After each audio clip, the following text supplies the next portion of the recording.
Yo, what's up? Welcome back to our channel. And today in our studio, YouTube studio, in our channel, we're gonna make a review on the After the Fall. It's developed by Vertigo Games. After the Fall is probably best described as Left 4 Dead VR edition. It's a co-op shooter that pits up to 4 players against draws of ravenous undead. With unscripted encounters that vary from session to session, safe houses generously scattered through its linear levels, and a familiar cast of super zombies that companions to Wild and Totti Rock Studios. Popular first-person shooter series are unavailable. However, you won't hear me complaining. After all, Left 4 Dead remains one of the most enjoyable co-op experience available. So combining that game rock-solid foundation with the added immersion of virtual reality feels like much to do the charging of ghouls with a no-brainer. But does this blood-soaked love letter to Left 4 Dead do enough to warrant a purchase? The story in After the Fall is essentially just background noise, but it's get job done. I'm an until version of 1980s design drugs called a horrible outbreak that transformed humans into flesh-hungry zombies called Snowbreed. The game's story takes place in 2005, 20 years after society collapse. You play a survival tasked with living the relative safeties and safeties of the Los Angeles subways to slaughter scores of undead and collect the glowing harvest their corpse leave behind. The meat and the potatoes of After the Fall lies in the It's Raven Hearts, essentially the game campaign. They take you through 5 unique environments such as crumbling Chinatown, abandoned office buildings and a frozen over highway. As you explore the environment and mount down hundreds of zombies, you'll experience harvests and floppy disks, which you can use to unlock the new weapons or customize your exciting gear with a wealth of attachments back at your base. The loot system isn't perfect, mind you.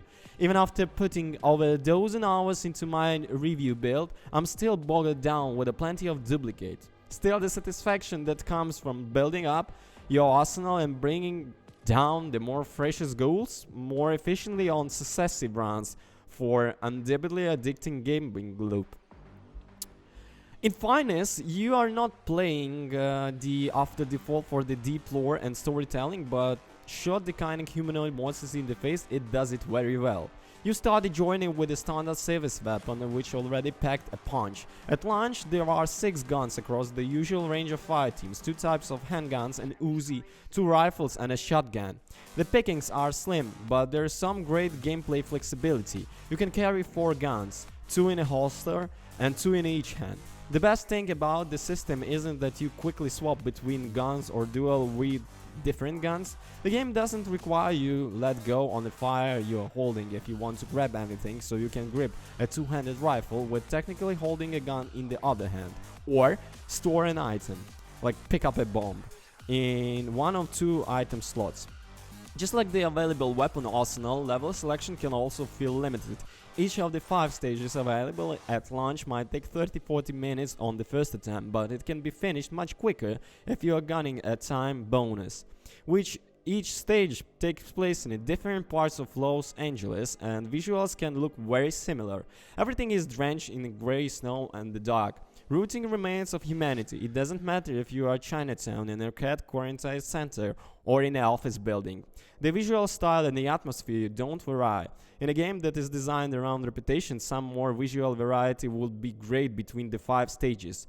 When I try to recall them, they blend into the another with no clearing favorite among them. Levels are built for VR, with lots of interest and weapons that simulate a realistic amount of white. There are some rare levels to activate and zip down, but the medium show allow to developers to get more creative. You are able to throw weapons and items to your teammates if indeed, but the necessary is pretty limited. VR-wise, I like the shooting range the most because you can physically dismantle and reassemble weapons with earned attachments. It's a solid addition, but I have better implementation of similar system in other games. Each level flows through the same stuff with mere variations. Run into a new area, kill everything that moves, look for collectibles and carry on. There are 2 or 3 safe rooms per level that can be used by items and heal. Even through a zombie shooter, After the Fall isn't necessarily a survival shooter. Ammunition is usually nearby when you need it, with boxes that can be shot from the fresh ammo. You don't want to get caught with ammo in a group of snowbreeds, so your survival depends on opening boxes regularly. I thoroughly enjoyed After the Fall is like for Left 4 Dead VR clone with satisfying gameplay and some cool society VR settings that lay a solid foundation for the future. However, we don't know what the future looks like since we don't know how much content Vertigo will release in the coming years and what price.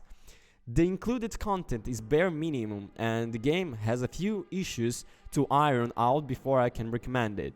That said, if you have been itching co-op for some friends VR regardless on the platform, After the Fall is a good choice if you can see past in numerous minor shortcomings at launch.